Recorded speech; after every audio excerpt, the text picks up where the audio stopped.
been a lot. It's been a lot of evolution, a lot, right? So if we can talk about this last year, and maybe even just even if you want to bring in 2022 in that as well, what would you say were the highlights and then the lowlights of, or you can pick one, you know what I mean, of like a highlight and a low light of this 2022-2023 time span? Oh, okay. So both years. Mm-hmm. Okay. Well, low light. This is one of my lowest moments in my career. Was July 2022, early June, July 2022, when like we had to drop Jarrell's Girls. Like we were supposed to do 2 films last year, or in 2022, and we weren't able to do the second film. We did No Disrespect, and then Jarrell's Girls was next, but we weren't able to do it, so like, we had to cancel it. But it was canceled 3 days before we were supposed to start doing it. And never in my career have I felt more like a fucking failure. Like I felt I was low. Like I was very much low. Still stable, but just in a very low place in my career. Like not even personal. Well, it affected my fucking personal life as well. But that was just such a low moment for me because I tried everything. You know what I'm saying? I bet everything on that film, and then I needed everything in my personal life just to try to, you know, stay afloat. Like I was really drowning, and that was it was just a very much a low moment. So many people that was counting on me for shit, and now they're looking at me, and it's like I have no answers for them. I have literally nothing for you or nothing to say, and I've just never been in that place in my career where I can't, you know, do something. I can't fix something. I literally couldn't do anything about the situation. So that was just a very, very, very low moment. Lowest career moment. A lot of lows we could talk about. We'll get to it. I'd say that's my biggest low that affected me personally. And then, I mean, the highest moment is definitely, you know, No Disrespect doing what it did, like, this year, well, in 2023. Like, it was, you know, very unexpected, thought of. Like, I didn't, like I tell myself all the time, like, we were focused on Stripper Party and Lost Sex Tape, like, doing good on Tubi and, like, you know, getting us, you know, some notoriety and stuff. So No Disrespect was like the last movie, and it was just like, all right, hey, it's out. Whoever watches it. Who gives a fuck, right? So to see, like, it do what it did, and it start to get me, you know what I'm saying, notoriety, and get me, you know, more eyes on SVS and stuff. It was fucking a great feeling. It was really one of the best moments of my career. Are you able to give a synopsis of like why Jarrell's Girls wasn't able to? Oh, yeah, no doubt, shit. Okay, well, all right. Why Jarrell's Girls didn't happen? Jarrell's Girls did not happen because the money that we had for the film was not there at the right time. So how we were going about doing Jarrell's Girls was, maybe, let me think, because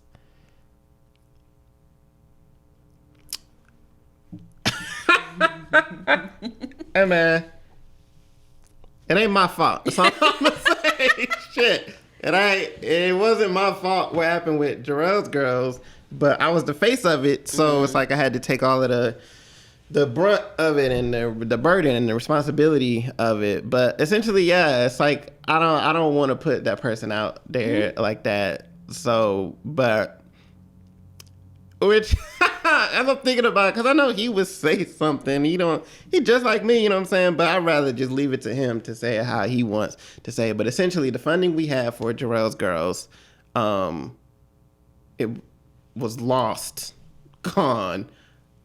Right before we were about to shoot it. And we had already spent money. We had spent like $8,000 already, like for the film, like getting the locations and stuff.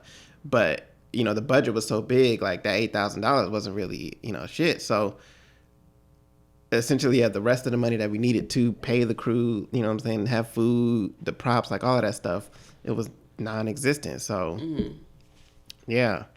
It's like, I know the question people are wondering, like, okay, how did the money get lost, right? Like, where the fuck did the money go? But that's what I have to leave to the person who lost the money to say, because, you know, it's their business, and yeah, I can't be mean-spirited and be like, hey, yeah, this nigga fucking did this shit, and that's what happened. Which is okay. But as the boss, you did take pretty much full accountability, even though it wasn't your fault.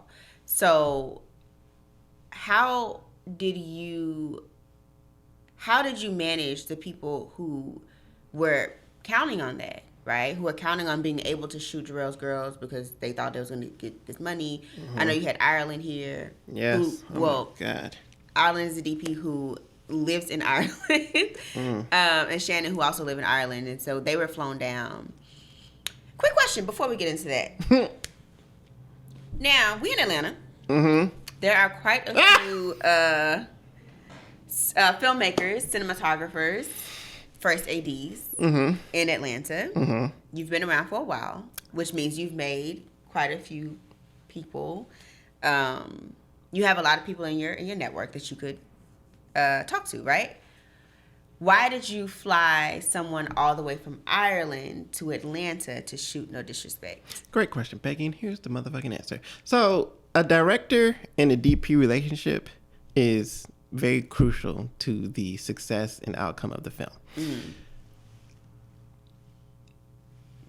You've known me for 3 years now. I am a particular type of nigga. I do not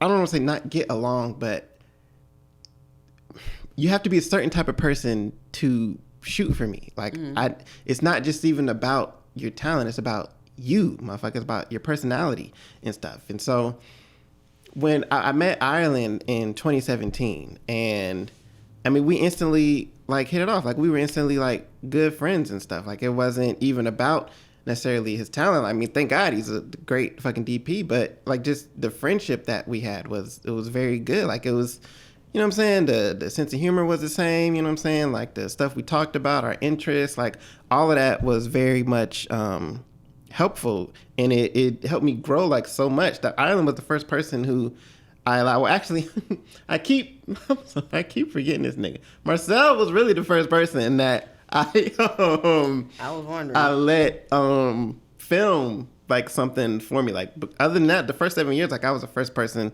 Well, I was the only person behind the camera. Like, I was filming my shit. So, and Marcel, I forgot to tell you, but nigga, do you remember when we was on set and you came and took my lens off the camera and replaced it?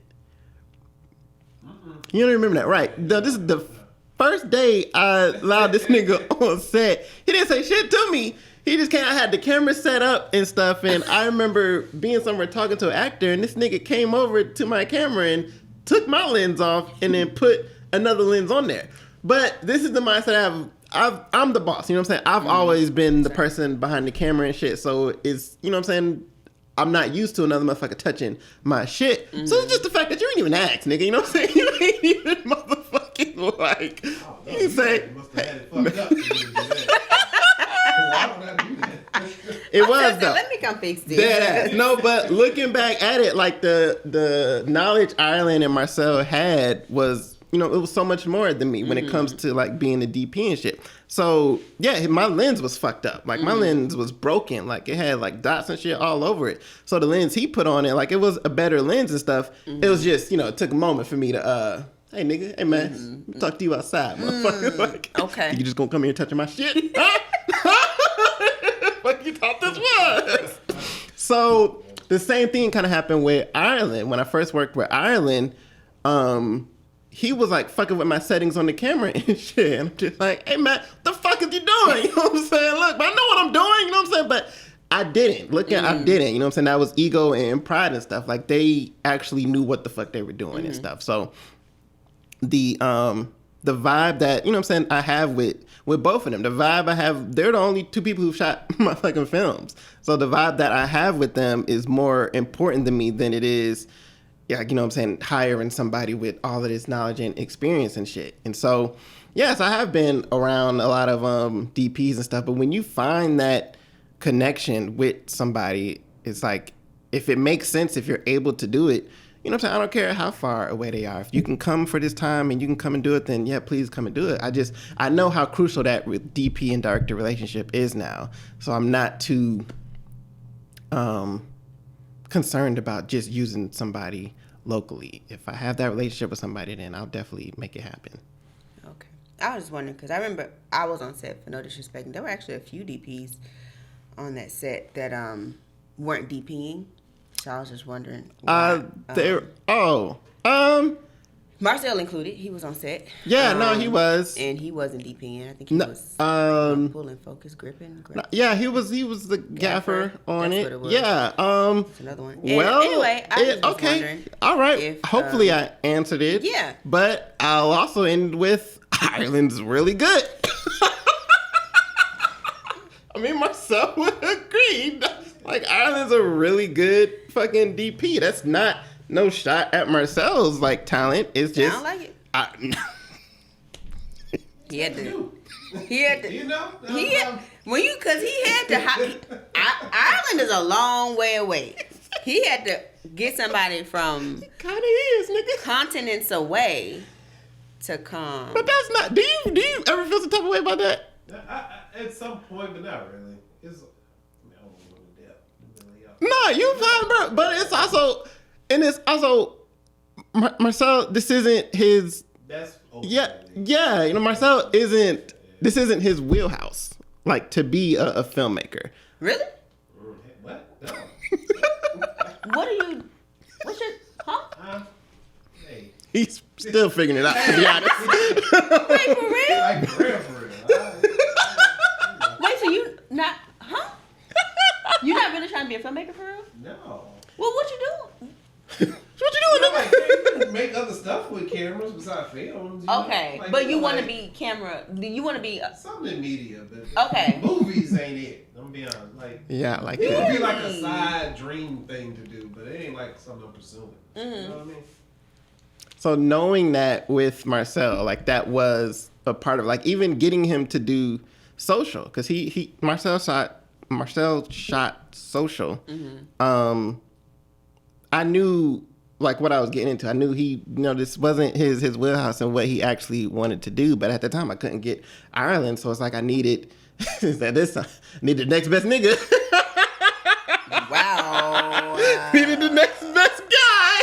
Yay. When we established, it's still kind of. It still feels a little. It still hurts a little. Still stings a little, nigga, when you say it like that. But it's the truth. It's but if you look at it, my wheelhouse of DPs, Ireland and Marcel. You know what I'm saying? So he's number 2 out of 2. You know what I'm saying? It's not like it's that's not a bad statement. You know what you mean? It's not a bad. It's not. Hey, look, man, I'm being honest, all right? Look, Marcel's my guy, bro. But I know people, all right, and I know the detail and intensity that Ireland would bring would be more than Marcel. I just know he knows himself. I ain't got nothing to say to that. We can stop. We ain't got. I don't want you. I want y'all to stay friends. I ain't want to.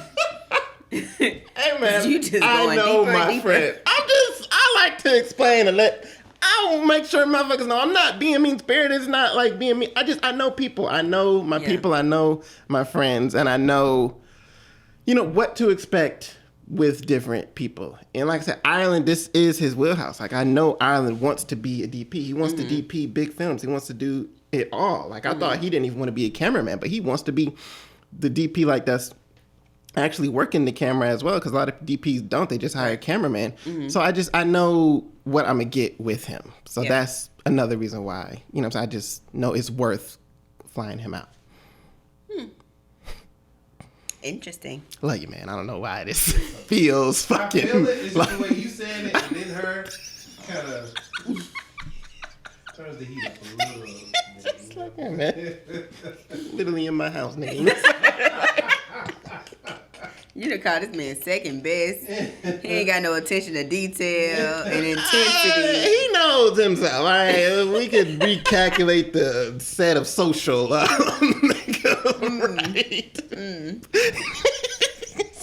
Tell this nigga shot, he forget it 30 seconds later. Oh, hey, man. When I was watching the vlogs on SBS, you still the same nigga, bro. Literally, think she got it on camera. I tell you the shot. And literally, all right, so again, like, hey, man, stay consistent, nigga. Stay consistent. Don't be telling me. My sister, I need a shot list. Okay. Yeah, I don't know. He had a shot list for social. He didn't though. We had a shot list for social. I don't remember. Wow. Wow. All right, now. You know, I stay with the receipts, nigga. All right. I pull that shot list He clean had no up. shot list. Yo. He had ideas of shots. Okay. But Are you being for real? I mean, for real. Nigga, there was a shot list. We Was both it had for real? binders of shot lists, yes. I don't remember all that. That's- I was asking for the shot. Hey man, look. It sounds like I'm setting myself up for the joke. Like, You act like we ain't got BTS of us both looking at the fucking shot list. it wasn't a detailed shot list. Yeah. See, you accusing him of lack of detail, but it's really you that's got Do lack of detail. I seem like the non-detailed person? I'm gonna keep on going. All right. Anyway. I've been trying to reach new heights, yeah.